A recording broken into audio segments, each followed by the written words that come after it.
এক একজনকে ধরো 2 থেকে 250 পেশেন্ট দেখতে হতো। আমাদের গ্রামে সায়েন্সের স্কুল ছিল না 11-12-এ। তো আমি বললাম না, আরেকবার আমি ট্রাই করবো, দেখা যাক। তো নদী পেরিয়ে যেতে হতো, সেখানে পিসির বাড়িতে থেকে তারপর পড়াশোনা করতে হয়েছে। নমস্কার, ডক্টর সব্যসাচী সাহা, নিউরোসার্জন। ওনার ফেসবুক পেজ, ইনস্টাগ্রাম হ্যান্ডেল এবং ইউটিউব চ্যানেলে আপনাদের সবাইকে স্বাগত।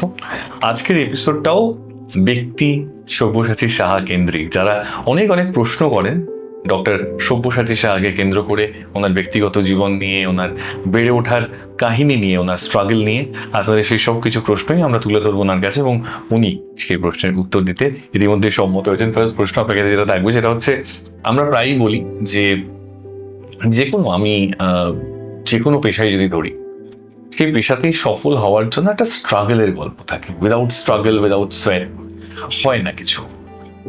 সেখান থেকে দাঁড়িয়ে আজকের ডক্টর সব্যসাচী সাহা একজন খ্যাতনামা নিউরোসার্জন হয়ে ওঠার নেপথ্য কাহিনীতে কি স্ট্রাগলের গল্প লুকিয়ে আছে, যদি বলেন। দেখো, আমরা তো প্রথমে তো এমবিবিএস করতে হচ্ছে আমাদের, তারপর এমএস, তারপর এমসিএইচ নিউরোসার্জারি, এবং তার আগে এই যে এমবিবিএস করার জন্য জয়েন্টটা দিতে হয়েছে। তো যারা দেখছে, যারা হয়তো ভবিষ্যতে ডাক্তার হতে চায় বা উচ্চ মাধ্যমিকে সায়েন্স নিয়ে পড়াশোনা করছে, তাদের উদ্দেশ্যেই বলি, আমার তো ক্লাস 10 পর্যন্ত মায়াপুরে স্কুলিং, তারপরে নবদ্বীপে, এটা আবার নদী পেরিয়ে যেতে হতো। আমাদের ওখানে সায়েন্স ছিল না, আমাদের গ্রামে সায়েন্সের স্কুল ছিল না 11-12-এ। তো নদী পেরিয়ে যেতে হতো, সেখানে পিসির বাড়িতে থেকে তারপর পড়াশোনা করতে হয়েছে সেই জিনিসটা। তো 2 বছর ওইভাবে পড়াশোনা করেছি। তারপরে ক্লাস 12-এর সময় আমি জয়েন্ট দিই, যেটা আগে বলেছিলাম যে প্রথমত জানতাম না জয়েন্টটা কি করে দিতে হয়। তারপর যখন জানলাম তখন একটা প্রিপারেশন নিয়েছিলাম, এবং আমাদের স্যারেরা অনেক হেল্প করেছিলেন। তারপরে জয়েন্টে সেইবার আমার অ্যারাউন্ড 1128 র্যাঙ্ক হয়েছিল। তো সেই এখন তো সিট সংখ্যা অনেকটা বেড়েছে, সেই সময়ে কিন্তু আমি এই ভেটেরিনারি সায়েন্স পাচ্ছিলাম। তো বাড়িতে আমি আলোচনা করলাম, যে বাড়িতেও জিজ্ঞেস করলো যে কি করবি, ভেটেরিনারি সায়েন্স নিয়ে পড়বি নাকি আরেকবার দিবি। তো আমি বললাম না, আরেকবার আমি ট্রাই করবো, দেখা যাক। কারণ এখন তো জেনে গেছি কি করে পড়তে হয় বা কিছু সাবজেক্টগুলো জানার। তখন আমরা শিফট করি রহড়াতে, উত্তর 24 পরগনায় রহড়া।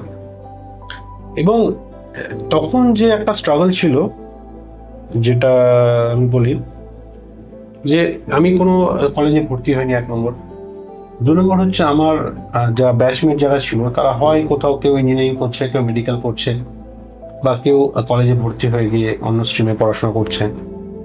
তখন যে একাকিত্ব একটা ভাব, যে একা হয়ে যাওয়া হঠাৎ করে, মানে এতদিন ছিলাম যে 2 বছর হ্যাঁ হই হই করে কোচিং করতে গেছি, স্কুলে গেছি, খেলাধুলা করেছি, তারপর হঠাৎ করে একা, মানে একটা নতুন জায়গায় রিলোকেট হওয়া, সেখান থেকে হঠাৎ করে একা হয়ে যাওয়া, ওই বুক গুজে পড়াশোনা করে যাচ্ছি সারাদিন।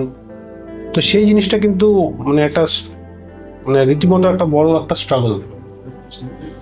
তারপরে নতুন জায়গায় এসে কিন্তু টিচার পাওয়া, সেটাও একটা বড় স্ট্রাগল।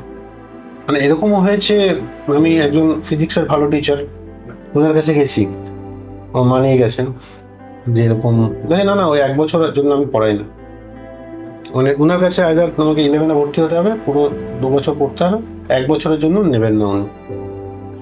তো ইনিশিয়াল 5-6 মাস তো আমরা, মানে আমি টিচারই পেলাম না, না ফিজিক্সের না কেমিস্ট্রির। বায়োলজির টিচার একজন পেয়েছিলাম, লাস্টে গিয়ে ফিজিক্স কেমিস্ট্রির টিচার আমি পেলাম।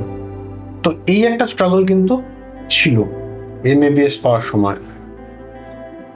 তারপরে যখন এমবিবিএস হয়ে গেল, ভর্তি হয়ে গেলাম, তখন আরেকটা স্ট্রাগল ছিল, যে এক তো বেঙ্গলি মিডিয়াম, আর বইগুলো সব ইংরেজিতে। তো আমরা এসে ডিকশনারি নিয়ে বসতাম, মানে আমি এবং আরও যারা বেঙ্গলি মিডিয়ামে ছিল, ডিকশনারি নিয়ে বসতাম প্রতিদিন। মানে আমি যেতাম, আমি এনআরএসে আমার এমবিবিএস হয়েছে, এনআরএস থেকে করেছি। তো প্রতিদিন এই 4টে 4:30টার সময় চলে আসতাম, এবং এসে মানে যা সেদিনকে পড়িয়েছে সেগুলো আবার ইংরেজি থেকে বাংলায় লিখে ডিকশনারি খুলে সেগুলো পড়া। তো সেই জায়গাটা একটা স্ট্রাগলও ছিল, একটা আনন্দও ছিল, নতুন জানার ইচ্ছা, এবং একটা খুব ভালো লাগা, যে ডাক্তারি পড়তে গেছি, সে সুযোগ পেয়েছি। তো সব মিলিয়ে একটা ভালো অভিজ্ঞতা ছিল। এই স্ট্রাগলের মধ্যে একটা যে আনন্দ, সেটাকে খুঁজে পেয়েছিলাম। এই প্রশ্নে আমার সেকেন্ড কোয়েশ্চেন, সেটা হচ্ছে আমরা তো প্রত্যেকে অনেক অনেক লড়াই, অনেক ঘাত প্রতিঘাত দিয়ে বেড়ে উঠি। এরকম কোনো মুহূর্ত এসছে বা এরকম কোনো সিচুয়েশনের সম্মুখীন হয়েছে যখন থেকে আপনার মনে হয়েছে যে আর হয়তো ঘুরে দাঁড়ানো সম্ভব নয়? না, এই জিনিসটা হয়েছিল ধরো আমাদের এমবিবিএস এ ধরো 1 লাখ সিট, মানে প্রত্যেক বছরে 1 লাখ, এখন সেটা বেড়েছে, আমাদের সময় 1 লাখ ছিল। তারপরে যখন সবাইকে একটা একটা র্যাট রেস চলছে যে এবার আপনার তোমাকে পিজি পেতেই হবে, তো সেইটা কিন্তু একটা খুব চ্যালেঞ্জিং একটা ব্যাপার। তাহলে 1 লাখের থেকে পিজি সিট তখন গভর্নমেন্ট মেডিকেল কলেজে 5,000 সিট, মানে খুব কম্পিটিশন। তো সেই সময় একটা সময় মনে হয়েছিল হ্যাঁ হয়তো আর পারবো না, কেন তখন কোচিং ছিল, কিন্তু তখন এতটাও পয়সা পেতাম না বা এতটা ইনকাম কিছু করতাম না যেখানে কোচিং নিতে পারবো, কেননা কোচিং সেন্টারের ফিস 1 লাখ 1.5 লাখ টাকা। তো বাড়িতে পড়ে এবং বন্ধুদের সঙ্গে আলোচনা করে নোটস বানিয়ে পড়ে সেইভাবে আস্তে আস্তে আমার যেমন 2 বছর সময় লেগেছিল ওর জন্য পিজি পেতে। তো এইটা একটা স্ট্রাগল, এই জিনিসটা রয়েছে। তখন মানে কিছু কিছু সময় মনে হতো হ্যাঁ হয়তো আর হবে না এই জীবনে পিজি করা। তো তারপর যখন আবার আমরা মোটিভেটেড হতাম, আবার নতুন করে নতুন উদ্যমে এগিয়ে চলতাম বন্ধুদের সঙ্গে, তখন কিন্তু মনে হয়েছিল হ্যাঁ পারবো এবার হয়তো। তো এইটাই কথা। নিজের জন্মদিন ওটি করেছেন?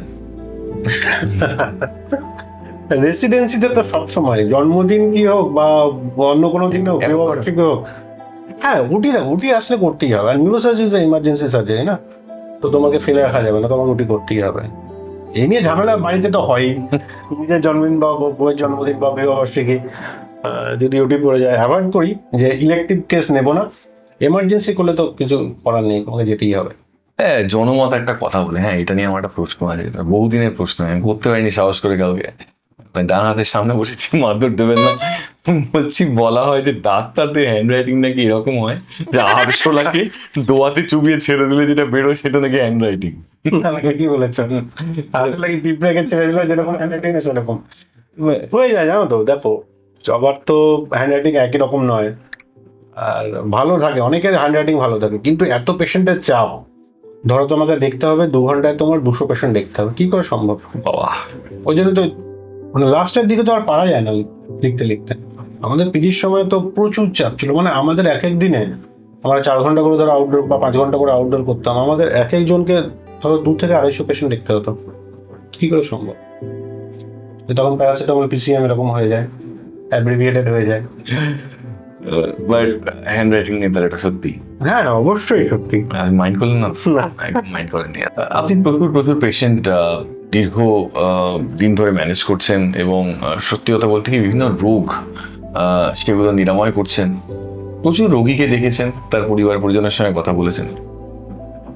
শুধু তো খারাপ লাগার গল্প এখনকার দিনে গণমাধ্যমে প্রচারিত হয়, এরকম কিছু ভালো লাগার মুহূর্ত শেয়ার করবেন যেখানে আপনার হয়তো একটা সামান্য থ্যাংক ইউতে মনে হয়েছে না কিছু ভালো করলাম? আমি 2টো ঘটনা তোমাকে বলবো। প্রথমত একটা মানে একজন রোগী ছিলেন, ওনার মাথায় মানে চোট লেগে মাথায় রক্তক্ষরণ হয়েছিল, এটা করোনার সময়। আচ্ছা, 2020 সালে তখন প্রথম করোনা হয়েছে। সেই সময় তো আমার বললাম যে অপারেশন করতে হবে এমার্জেন্সি ভাবে, তো বাড়ির লোক রাজি হলেন এবং অপারেশন করলাম। আমি অপারেশন করতে সাকসেসফুলি ভালো হয়েছিল, কিন্তু পেশেন্টের কন্ডিশন খুব খারাপ ছিল, মানে যে অবস্থায় পেশেন্ট এসেছিল মানে খুব কম আশা ছিল বাঁচার। এবার আমি অপারেশন করার পরে দেখতে গেছি পরের দিনও সেম ওরকম ভেন্টিলেশনে রয়েছে এবং আইসিইউতে রয়েছেন। এর মধ্যে অবস্থায় আমি অসুস্থ হয়ে গেলাম, মানে আমারই জ্বর সর্দি কাশি এগুলো হলো, কিন্তু কোভিড হয়নি। না কোভিড হয়নি থ্যাঙ্কফুলি। তারপরে আমি আর 7 থেকে 10 দিন আমি যেতে পারিনি হসপিটালে। তারপর আমি শুনি পেশেন্ট ডিসচার্জ হয়ে গেছে, ঠিক আছে ভালো। এরপরে হঠাৎ করে 2 থেকে 2.5 মাসের মাথায়, এক্সাক্ট মনে নেই, একটি নাম্বার থেকে আমার কাছে ফোন আসে যে এরকম বলে ডাক্তার আপনি চিনতে পারছেন অমুক অমুক। আচ্ছা আচ্ছা আচ্ছা, ওই নার্সিংহোম ভর্তি ছিল। হ্যাঁ বলো বলে আমি ওনার ছেলে বলছি। বলে আচ্ছা কেমন আছেন বাবা? বলে বাবা খুব ভালো আছেন, নর্মাল খুব স্বাভাবিক জীবনযাপন করছেন। তাই? বলে হ্যাঁ ডাক্তার থ্যাংক ইউ। মানে এই যে ধন্যবাদ বলা যে ভঙ্গিমা বা এই যে জেস্টারটা, এটা ভালো লাগা, মানে একটা, তো এটার জন্যই তো আমরা অ্যাকচুয়ালি এই কাজটা করি। একদম directly connected to the heart. একদম একদম। আর আরেকটা ঘটনা আপনি আমাকে কিছুদিন আগে বলছিলেন যে এরকম হয়েছে নাকি যে শোল মাছ, এটা সবটাই, এগুলো নিয়ে দ্বিতীয় ঘটনাটা ওটাই বলছি। তো ওনারও বাড়ি ছিল নদিয়াতে, আচ্ছা নদিয়ার পেশেন্ট। তো উনি যখন এসেছিলেন অ্যাম্বুলেন্সে করে, এবং তখন ওনার দুটো পায়ে কোনো জোর ছিল না, প্যারালাইসিস হয়ে গেছিল পুরো সম্পূর্ণরূপে। তো এমন অবস্থা দেখি এমআরআই করিয়ে যে একটা টিউমার আছে, স্পাইনাল টিউমার, এবং এমার্জেন্সি ভাবে অপারেশনটা করা হয়, এবং অপারেশন করার পর অনেকদিন ফিজিওথেরাপি হয়েছে, 2-2.5 মাস। তারপরে উনি এসছেন আমার কাছে দেখাতে, এবং দেখাতে আসার সময় ওনার হাজবেন্ড, ওনার অ্যাকচুয়ালি মাছের ব্যবসা, এবং তখন দেখি হাতে করে শোল মাছ নিয়ে এসছে একটা প্যাকেটে করে। প্যাকেটে রাখতো, এটা আপনার জন্য, এটা কি আছে? দেখি নড়ছে, কি ব্যাপার? বলছে যে শোল মাছ আছে পুকুরে। বাবা থ্যাংক ইউ, কি বলবো, আর বলার কোনো ভাষা নেই। এবং মাঠের সবজি এগুলো সব নিয়ে এসেছিল। তো এই ব্যাপার, এগুলোই ভালো লাগার ছোট ছোট যে ঘটনাগুলো হয়, যে মানুষের, গ্রামের প্রান্তিক মানুষের যে জেস্টারগুলো, এগুলো খুব ভালো লাগে। We often say, একটা বিখ্যাত বিজ্ঞাপনের একটা পাঞ্চলাইন ছিল, there are such things which money can buy. এই মুহূর্তগুলো হয়তো সেরকমই, যেখানে অর্থ বা শুধুমাত্র প্রফেশনাল পার্সপেক্টিভের বাইরে গিয়েও এরকম অনেক কিছু থাকে, যে জিনিসপত্রগুলো আমাদের মনকে ছুঁয়ে যায় এমন ভাবে, যেগুলো আজকেও আমাদের memories as fresh as daily. অসংখ্য ধন্যবাদ আমাদের সঙ্গে এতক্ষণ থাকার জন্য। আমরা ডক্টর সব্যসাচী সাহা, নিউরোসার্জন, তার জীবনের বিভিন্ন খুঁটিনাটি তুলে ধরার চেষ্টা করলাম, বিভিন্ন রকমের না জানা কথা জানার চেষ্টা করলাম, যারা আপনারা উঁকি মারতে পছন্দ করেন ওনার জীবনে, কিন্তু সম্ভব হয়ে ওঠে না, কারণ ব্যস্ত জীবন। এবং সবচেয়ে বড় কথা, একজন সেলিব্রিটি ডক্টর হওয়ার আরো একটা খুব খুব কঠিন বিষয়, যেটা হচ্ছে সবসময় তাকে ভাবতে হয় যে what will be the next thing forward. তার মধ্যেও আমরা চেষ্টা করলাম ওনার ভেতরের উনি যিনি আছেন তাকে বার করে আনার কিছুটা, পার্সোনাল লাইফ, ছেলেবেলা, এরকম আরো বেশ কিছু প্রশ্ন নিয়ে আমরা পরবর্তী এপিসোড গুলোতেও থাকবো, যেখানে আমরা ব্যক্তি সব্যসাচী সাহা তাকে তুলে ধরার চেষ্টা করবো। ধন্যবাদ আমাদের সঙ্গে।